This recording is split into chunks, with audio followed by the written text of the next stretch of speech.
Hello everyone, welcome back to another video. You are watching my YouTube channel study with Kartik. तो बहुत सारी request आ रही थी कि सर इस टॉपिक पे एक वीडियो बना दूं कि 60 दिन की आपकी क्या स्ट्रेटजी रहनी चाहिए HP10 नवंबर 2024 के लिए।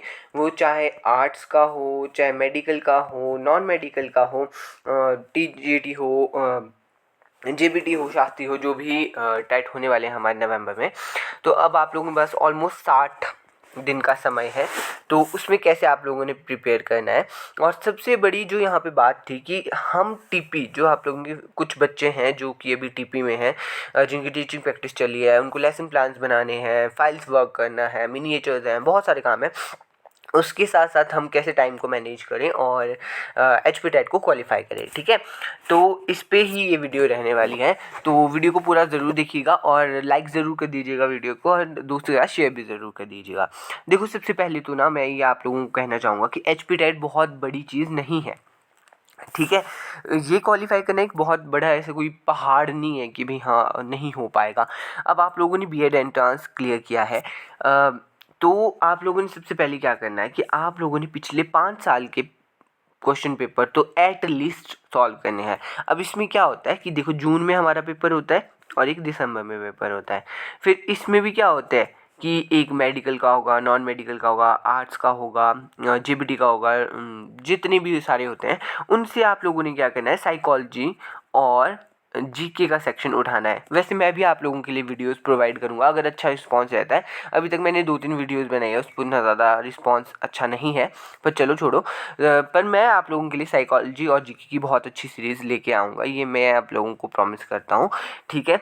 तो इसके बाद आप लोगों ने क्या करना है, इनको एनालाइज करना है और कहाँ से आंसर देखना है, क्योंकि आंसर आपको यूट्यूब पे भी ना बहुत अलग अलग मिलेंगे।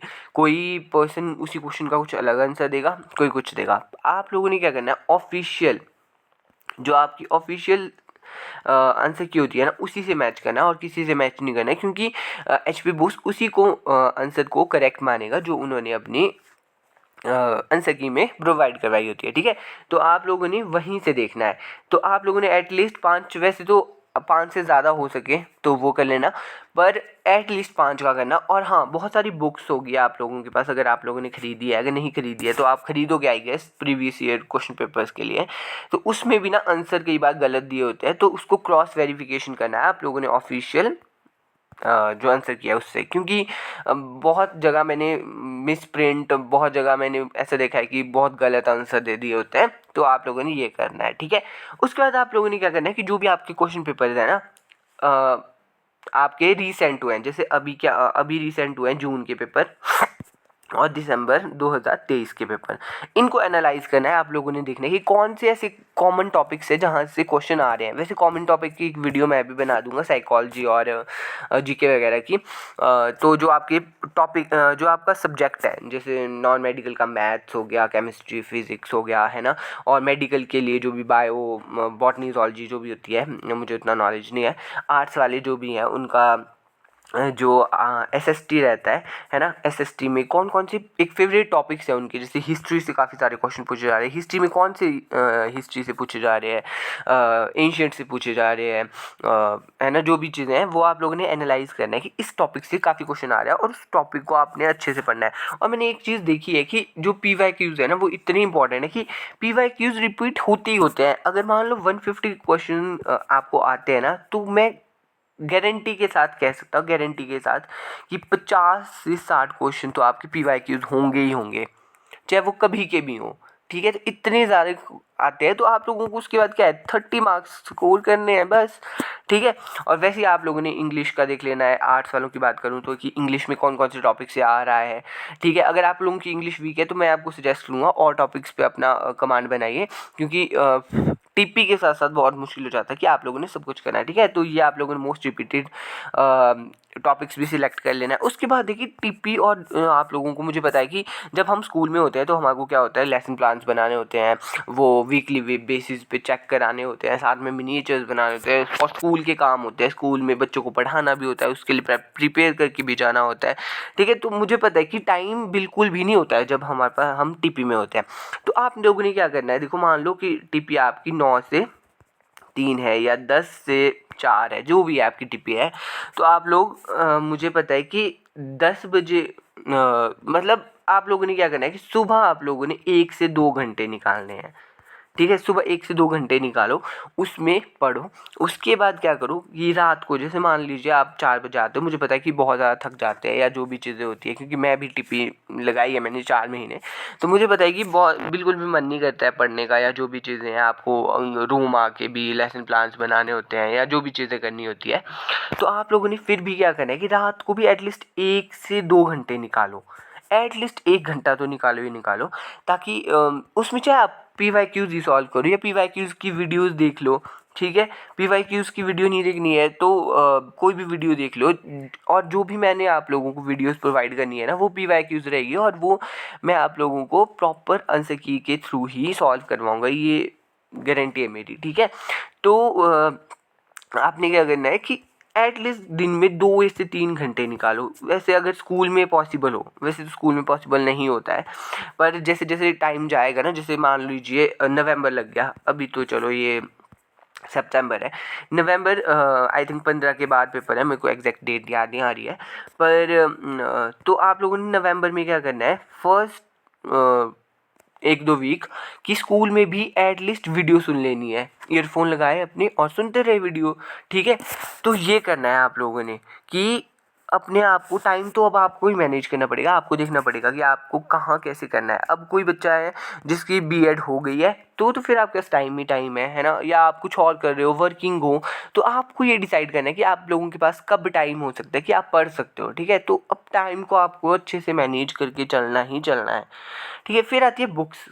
मुझे काफ़ी सारे क्वेश्चन आते हैं कि सर बुक कौन सी परचेज़ करें। वैसे तो देखो मैंने देखा है कि HP टेट की ना काफ़ी सारी बुक्स अवेलेबल हैं, पर मुझे ऐसा लगता है कि PYQ सफिशिएंट है, ठीक है। अब जैसे मेडिकल वगैरह या नॉन मेडिकल का भी मैंने ऐसा देखा है अपने दोस्तों को कि PYQs ही आते हैं और बेसिक चीज़ें आती है, तो वो आपको पता होती है, ठीक है।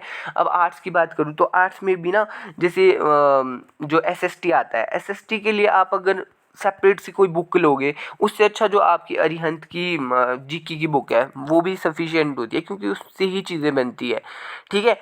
अब हाँ, साइकोलॉजी के लिए आप कह सकते हो, अब साइकोलॉजी के लिए मुझे ऐसा लगता है कि अरिहंत की बुक अगर आप लेना चाहो तो ले सकते हो, पर साइकोलॉजी के भी रिपीटेड ही क्वेश्चन आते हैं मोस्टली, और इसमें भी एक सिलेक्टेड टॉपिक्स होते हैं, उसकी वीडियो भी जल्दी बन जाएगी, तो वो आपने वहाँ से कर लेने हैं, ठीक है। अब आती है मेन बात कि सर बहुत सारे लोग कोचिंग प्रोवाइड करवा रहे हैं कि हम कोचिंग लें या नहीं लें, क्या कोचिंग लेना HP टेट के लिए सही है कि नहीं है।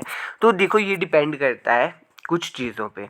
पहली चीज़ है कि आपका लेवल क्या है, ठीक है। लेवल इन द सेंस कि अगर आपको ऐसा लगता है कि आपकी साइकोलॉजी अच्छी है, आपकी GK अच्छी है, और आपका जो क्या कहते हैं सब्जेक्टिव है वो भी अच्छा है, तो फिर मुझे लगता है कि आपको नहीं लेनी चाहिए, तो आप PYQs करो और बेसिक बेसिक पढ़ो तो हो जाएगा, ठीक है। पर अगर आपको लगता है कि आपका GK इतना स्ट्रांग नहीं है, आपकी साइकोलॉजी इतनी सही नहीं है, तो आपको कोचिंग के लिए चले जाना चाहिए। क्यों? क्योंकि कोचिंग जब आप लेते हो ना, कोचिंग में क्या होता है कि कोचिंग से आपका एक टाइम मैनेज होता है, कि आपको पता है कि अब आप लोगों ने 1,000 या 2,000 जितने का भी कोर्स होता है होगा, मुझे नहीं पता, तो 1,000-2,000 रुपये दिए होते हैं ना, तो आपको पता होता है कि यार मैंने पैसे लगाए हैं और मुझे पढ़ना है, ठीक है। तो एक क्या होता है कि मैनेज हो जाती है सारी चीज़ें। अब जैसे यहाँ पे बात रही ना टाइम मैनेज विद TP, अगर आप लोगों ने मान लो कोचिंग ली हुई है, तो आपको पता है कि यार मैंने ना 1,000 रुपये खर्चे हुए हैं, अब उस 1,000 रुपये को अच्छे से यूटिलाइज़ करना है, तो आप TP के बीच में भी टाइम निकाल लोगे। पर कोचिंग लेना क्या बहुत ज़रूरी है या कंपल्सरी है? तो ये ऐसा बिल्कुल भी नहीं है, ठीक है। विदाउट कोचिंग भी हो जाती है चीज़ें यार।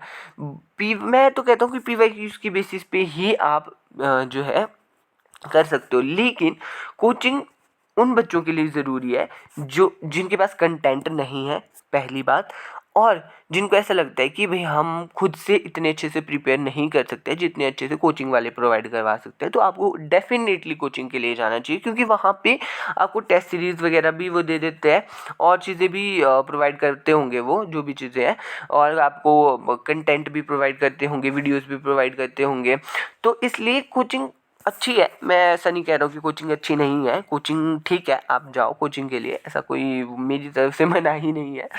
तो ये था, काफ़ी सारे बच्चे पूछ रहे थे कि सर कोचिंग ले कि नहीं ले, पर ये डिपेंड करता है कि आप पे कि आपको लेनी है कि नहीं लेनी है। So it all depends upon your requirement कि आपको लेनी है कि नहीं लेनी है। और कोचिंग काफ़ी अच्छी अच्छी प्रोवाइडेड है हिमाचल में, ऑनलाइन भी है ऑफलाइन भी है, तो आप कहीं पे भी जा सकते हो कोचिंग लेने के लिए, ऐसा कोई मेरी तरफ से वो नहीं है। तो बस ये स्ट्रेटेजी थी हमारी कि दिनों में आप लोगों ने कैसे कैसे एचपी टेट के लिए प्रिपेयर करना है।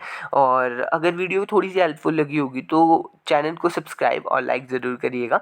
एंड मिलता हूँ नई वीडियो पे, हम अच्छे से जो है साइकोलॉजी को पढ़ेंगे। हाँ, आप लोगों ने कमेंट सेक्शन में एक चीज़ बतानी है मुझे कि साइकोलॉजी जो है वो मैं आपको बेसिक वीडियोस कराऊं, जैसे टॉपिक वाइज करवाऊं, या फिर सीधे ही मैं आपको पीवाईक्यूज करवाऊं, ठीक है। तो ये कमेंट सेक्शन में बता देना, क्योंकि मुझे थोड़ा डाउट लग रहा है कि कैसे पढ़ाऊं मैं, ताकि एंगेजमेंट हो चैनल पे भी ना।